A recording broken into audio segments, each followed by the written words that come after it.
Siempre he sido un joven con bastante suerte, tanto en el amor como en la familia. Nunca me he metido en pleitos o peleas y por eso en mi vida adulta logré bastante fácil tener ahorros, trabajando como camionero en todo el país de Rumanía. Rumanía, al ser un país mediano, hacía que los transportes nunca durasen más de un día, no como países como Alemania, que te hacían estar varios días fuera. Por suerte, yo hacía solamente transporte nacional y podía ver a mi esposa y mi hijo recién nacido con cierta facilidad. Eso me hizo muy feliz, puesto que me permitía ver nuevos paisajes con mucha frecuencia y a la vez disfrutar de mi vida en familia. Todo era perfecto, sin contar la cantidad de horas que hacía, pero no me importaba. Siempre he sido una persona muy trabajadora.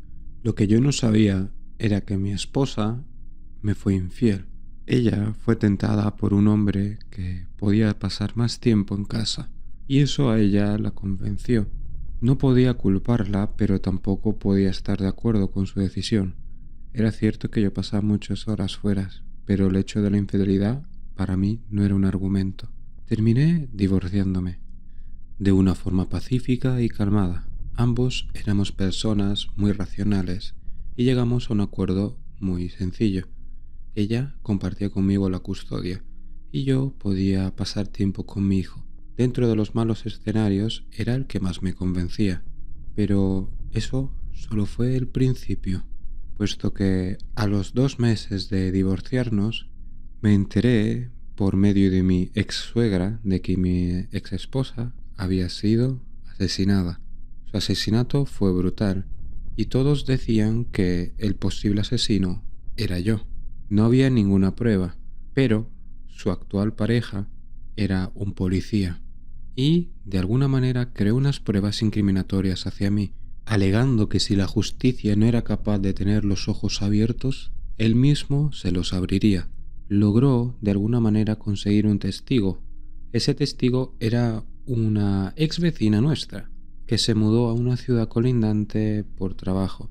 Él consiguió que ella quisiese ir a testificar contra mí, y el juicio, sin importar las pruebas de mi abogado a mi favor, no obtuvieron ningún efecto.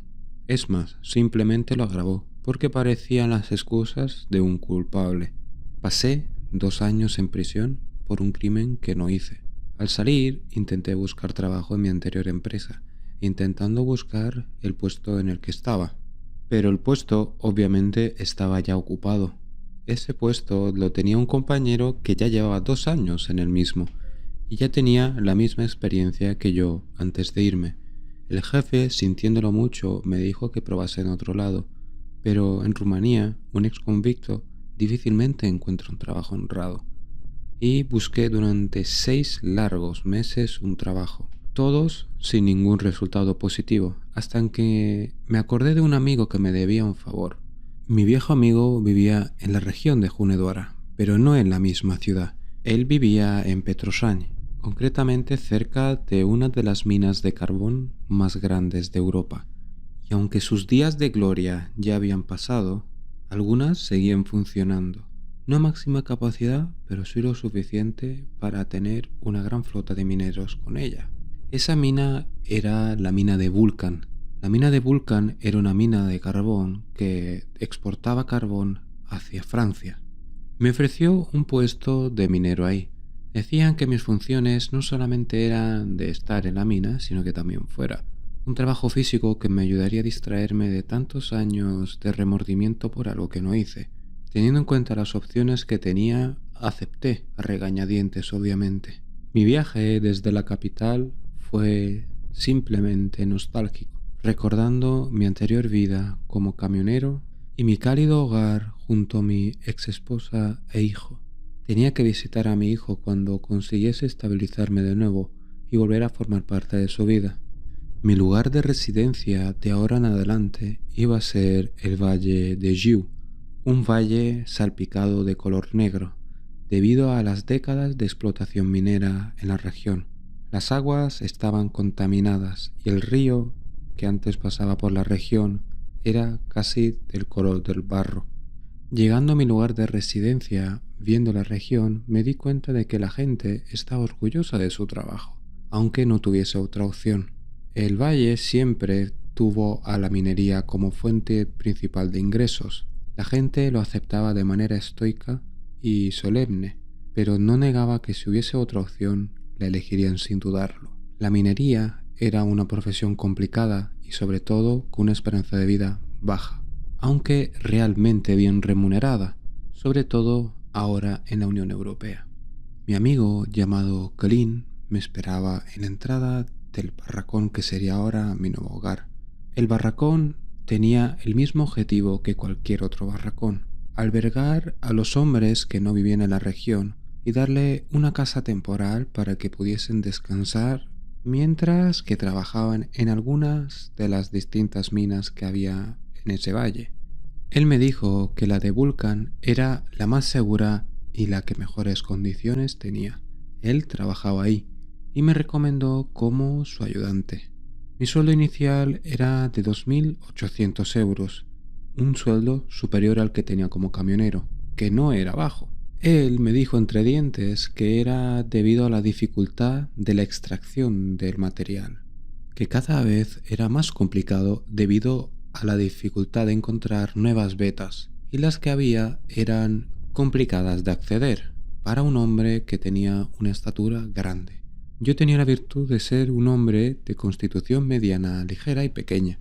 Eso me hacía un minero excepcional, según sus palabras, aunque me dijo que la única condición que tenía ese trabajo era seguir unas normas de manera muy estricta por mi propia seguridad. Yo lo veía normal, al fin y al cabo era un trabajo de riesgo, y un trabajo de riesgo necesita seguir unas ciertas pautas para mantener mi propia seguridad física intacta. Al fin de cuentas, si no las seguía, no sería el primero en sufrir un accidente en la mina. Los accidentes en la mina no eran como en otro trabajo, porque los accidentes aquí podían suponer la pérdida de un brazo o grandes problemas respiratorios. Al entrar al barracón me dijo que el mismo estaba dividido en 3 plantas, todas con una habitación y con sus correspondientes servicios y pequeña cocina improvisada. Me dijo de que leyese las normas esta noche antes de ir a dormir, para que en la mañana ya estuviese mentalizado y preparado para el trabajo. Yo le decía que no había ningún problema. Veía que eran ya cerca de las 8 de la tarde, lo cual significaba de que tenía que ducharme y prepararme para el día de mañana. Él me dijo que los primeros días serían bastante tranquilos para mí, que él sería el que sería mi compañero veterano, y que esta noche descansase plena y tranquilamente. Al entrar a la habitación noté una pequeña habitación cálida y tranquila. No me costó desempaquetar mis ropas porque no tenía muchas. La mayor parte las dejé en mi anterior casa donde falleció mi ex esposa, y en la cárcel no la necesitaba. La ropa que tenía la vendió la nueva pareja de mi ex esposa y la nueva ropa me la proveería la empresa, así que yo no estaba preocupado. Al abrir la lista de normas que me dio mi amigo antes de irse, me di cuenta de que eran 10. En la nota ponían las normas y un pie de página que decía: normas para mi viejo amigo, firmado Alex. Me pareció bastante tierno por su parte poner esa nota de pie de página para mí, y procedí a leer las normas. Norma número 1. Siempre llevar pilas de repuesto para el casco en caso de cualquier cosa. Norma número 2. Revisar bien los niveles de oxígeno y gases dañinos todos los días antes de entrar en la mina. Fijarse bien en los gases sulfurosos. Norma número 3. Preguntar el nombre de tu compañero veterano que venía contigo ese día. Si es Marcelo, decirle que te encontrabas mal. Ese día te lo podías tomar de descanso. No te preocupes, todos los mineros firmaban una entrada antes de ir al subterráneo, así que eso era suficiente prueba de que Marcelo estaba. Norma número 4. Si en la mina te encuentras con una persona con una voz anormalmente grave, no le hables, haz como si no existiese. De lo contrario, las consecuencias están por tu parte. Norma número 5. Si haciendo tus labores de minero detectas un leve olor a azufre, Sal de inmediato de la mina, sin importar los ruidos que tengas detrás o las voces que te llamen de vuelta. Norma número 6. Si escuchas risas de personas teniendo una fiesta o una celebración, no vayas a mirar. Continúa tu camino. Norma número 7. Nunca cojas el suministro de agua para mineros a partir de las 17 horas de la tarde. Norma número 8. Si encuentras herramientas o objetos mineros tirados, no te los lleves contigo, déjalos donde alguien pueda verlos. Norma número 9. Si encuentras metales que no corresponden con el tipo de mina en la que te encuentras, no los extraigas, déjalos donde estaban. Norma número 10. Sal siempre cuando el compañero veterano te acompañe. Él sabe la hora de entrada y salida de vuestro turno. La mayor parte de las normas, en esencia, me parecieron supersticiosas, pero recordé que los mineros eran gente muy supersticiosa. Pasar tanto tiempo en un medio oscuro sin la luz del sol afectaba la mente de cualquiera, y era normal que ellos buscasen normas que los atase a esta cordura. Lo vi como una forma hasta racional de mantenerse sanos mentalmente. A la mañana siguiente, después de un sueño reparador, mi amigo me esperaba a la salida del barracón. Me acompañó donde estaba el almacén de suministros. Me dijo de que mi turno era de lunes a viernes por la mañana. Cada 2 semanas se cambiaba el turno de diurno a nocturno, cosa que lo veía lógico. Al fin y al cabo, no era normal que uno siempre estuviese toda la mañana y otro toda la noche. En el almacén me dio 3 mudas de ropa y las herramientas necesarias. Un pico que podría usarlo para extraer el material, una pala, una luz y unas pilas de repuesto. Las pilas eran recargables y me decía que siempre que veía que las pilas empezasen a gastarse, fuese al almacén para que me diesen un sustituto nuevo. Él me decía que las pilas de litio en una mina duraban de vida media mucho menos debido a la humedad que tenían las mismas. Yo lo entendí rápido y le di la razón. Me dijo que la primera e incluso segunda semana, si le dejaba al jefe, él sería mi compañero veterano. Yo lo agradecí. Al fin y al cabo, me daba bastante ansiedad socializar con alguien nuevo después de mi estadía en la cárcel. Después fuimos a la entrada de la mina para empezar la jornada. La boca de la mina era una gran entrada a la tierra que tenía 10 metros de ancho y 6 de alto, con 2 raíles que conducían hacia su centro. Él, casi de manera ritual, lo primero que hizo fue revisar los niveles de oxígeno y de otros gases que provenían de los sensores que iban hasta la última y más profunda parte de la mina. Vio que todos eran normales para lo que era la mina y me dijo de que revisásemos nuestras pilas. Ambas estaban bien y el repuesto estaba intacto. Me condujo en una vagoneta hasta una nueva veta de carbón que necesitaba ser inspeccionada para ver el volumen de mineros que tendrían que venir para extraerla. Me dijo que esta semana estaríamos solamente nosotros dos para ver la magnitud de la misma. Esto era necesario para que yo adquiriese la habilidad de evaluar las vetas, para así ser cuanto antes independiente de cualquier compañero. Me dijo que se había leído las normas y yo afirmé. Él me miró muy serio y me preguntó de nuevo: ¿estás seguro de eso? Yo le respondí que sí. Él entonces asintió y sonrió. Me entristecería mucho si no lo hicieses. Es realmente importante por tu seguridad. Si no lo hicieses, podrías correr grave peligro. Yo asentí de manera instintiva hacia su pregunta. Después de eso tuvimos una jornada tranquila poniéndonos al día de todo lo que nos había pasado en estos años que no nos veíamos. Al fin y al cabo, él y yo éramos viejos amigos del instituto, y él procedió a volver a su región originaria para trabajar en el negocio familiar, la minería. Mirando la hora él en su reloj de mano, me dijo que eran las 2 de la tarde, que era el momento del almuerzo. Me pidió que fuese al suministro de agua que me enseñó de camino hacia la veta para coger agua para los dos. A mí no me importó. De hecho, hasta me alegró. Me hizo sentirme útil y no un novato después de todo el día enseñándome cosas. De camino al suministro me encontré un hombre que también iba en la misma dirección, saliendo de una de las ramas de las minas. El hombre estaba lleno de carbón hasta arriba. Su piel era prácticamente negra. El hombre me hizo un gesto con la mano saludándome. Era un hombre alto y muy corpulento. Me saludó con una voz especialmente grave y yo le respondí. Al hacerlo, él se detuvo en seco y simplemente sonrió, volviendo por el mismo lugar del que vino, riéndose de manera estruendosa. A mí me pareció extraño, pero no le di mucha importancia. Cogí el agua y fui con mi compañero. A él le puse mucha más agua que a mí, en el petate que me dio antes de entrar. Al darle el petate, él dijo que por qué no había llenado el mío, y yo le dije de que no bebía tanta agua. Él me miró con un rostro serio y me dijo de que eso no era buena idea, que siempre es bueno que cada vez que iba uno se llenase el petate del todo, porque luego tendría sed y no podría ir a por el agua. Yo le pregunté que a qué venía esa norma, que por qué a veces uno no podía irse a partir de las 5 a por agua. Él me miró de manera seria y me dijo, nunca uno puede ir a partir de las 5. El agua... Bueno, el agua no está buena, ¿vale? Eso es lo que tienes que quedarte. Ya te darás cuenta con el pasar del tiempo. Hazme caso y todo te irá bien. Yo le asentí y también comenté de manera graciosa el encuentro que tuve con el hombre, que le saludé y actuó de una manera extraña. Él, en ese momento, dejó de comer y sus ojos se pusieron como platos. Me preguntó si la voz que tenía él era anormalmente grave, y yo afirmé. Él me preguntó que si yo le había hablado, y yo también le afirmé.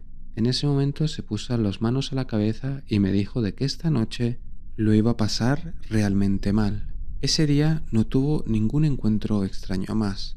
Me dijo que las primeras veces ese hombre no hacía gran cosa con los nuevos, pero las siguientes veces no sería tan misericordioso. Él me comentó de que esa persona no era un minero, que era una persona que se hacía pasar por uno y les hacía daño. De camino a la salida, cuando él me estaba comentando historias de su jornada como minero, escuchamos unas risas provenientes de uno de los laterales de las bajadas de la mina. Yo iba a asomarme curioso a ver qué era, pero él me agarró del brazo y me dijo que no fuese de ninguna manera. Me dijo que si de verdad había leído las reglas, y yo afirmé. Le dije que también las mismas eran solamente orientativas, ¿no? Él se enfureció conmigo, me dijo que eran absolutas, que no podía evitarlas. Las normas eran por nuestra seguridad y no seguirlas podía conseguir que uno muriese. Así que me hizo otra vez hincapié en las mismas. Me las repitió de memoria como si lo hubiese escrito justo ese mismo día para mí. También me dijo que pusiese sal bajo la almohada ese día, por mi propia protección. Yo me reí y dije que yo no era supersticioso. Pocos minutos antes de salir, nosotros nos dimos cuenta de que la mina empezaba a dar un olor fuerte a azufre. Él me dijo que aligerásemos el paso, que estábamos a 5 minutos ya de salir, y eso hicimos. Le pregunté si la mina tenía alguna especie de escape de gas sulfuro, y él me dijo de que no. Esto lo hacía la mina de vez en cuando para asustarnos. Yo no entendía a qué se refería en ese momento, pero días posteriores sí que lo haría. Al salir de la mina me dio la sal necesaria para mí, pero yo a la hora de dormir no le hice caso. Pensé de que eran simplemente las costumbres de un minero supersticioso, y por ende yo solamente las tenía que seguir cuando estaba en la mina a regañadientes. Cuando estuviese solo ya decidiría yo si seguirlas o no, pensé. Y esa noche simplemente fue el preludio de las grandes dificultades que me esperaban. Tuve terribles pesadillas de la mina derrumbándose sobre mí, de risas viniendo de cada pared. Me desperté en varias ocasiones en la noche, pero no importaba. Cada vez que caía dormido, escuchaba esas risas. Así que pensé en la sal. Pensé en ponerla debajo de la almohada. Si de alguna manera mi mente se autosugestionaba de que la sal servía para algo y me permitía dormir. Seguro que había soñado eso debido a tantas veces que él me repitió las normas y mi mente empezó a divagar. Al día siguiente, mientras bajábamos, le comenté lo que me había pasado. Él simplemente se rió de mí y me dijo que me lo tenía bien merecido por no hacerle caso. Yo me enfadé con él, pero aunque decidí no seguirle el juego y tener la fiesta en paz, por decirlo de alguna manera. No era bueno enfadar a mi compañero en los primeros días de trabajo. Esos días, en la entrada, noté como si hubiese un tono plateado en las paredes. Le pregunté que si la mina era solamente de carbón y él se paró en seco. Me dijo que si había visto algo en las paredes y le dije que sí, que había notado un tono plateado. Él me dijo que por ningún motivo, cuando viese eso, cogiese el material o lo que fuese que viese en las paredes. Era necesario que lo hiciese, si no tendría también grandes consecuencias. Yo empecé a reír y decía que aquí todo tenía grandes consecuencias, y él dijo que era lo normal en un trabajo de riesgo mientras se reía también. Entendí que en ese momento se había roto un poco la tensión de esta mañana entre los dos, y procedimos a seguir inspeccionando la veta, mientras él me daba lecciones de cómo seguir viendo las vetas cuando yo estuviese solo. Él, he de decir que era un gran maestro, y me dijo que era porque enseñó a muchos mineros antes que él. Él llevaba 20 años en el oficio, y yo me sorprendí. Al fin y al cabo tenía apenas 40 años. Me dijo que él siempre trabajó aquí, incluso cuando estábamos en el instituto. Él los veranos los trabajaba en la mina. Al terminar de comentarme eso, me dijo de que ya era hora de que fuese por agua, y le hice caso. Esta vez de camino no me encontré a ese hombre. Aún así, me encontré un hermoso reloj de plata en el suelo. Pensé en guardármelo en mi bolsillo y cuando tuviese que salir de mi turno, llevarlo al almacén y que ellos me dijesen de quién era el reloj. Me pareció la mejor decisión posible. Lo que no fue una buena decisión fue no decírselo a mi compañero. Al terminar el turno, se me olvidó devolver el reloj. Simplemente me volqué en mis pensamientos mientras volví al barracón. Me senté en mi cama mientras miraba qué ropa de repuesto tenía para el día siguiente.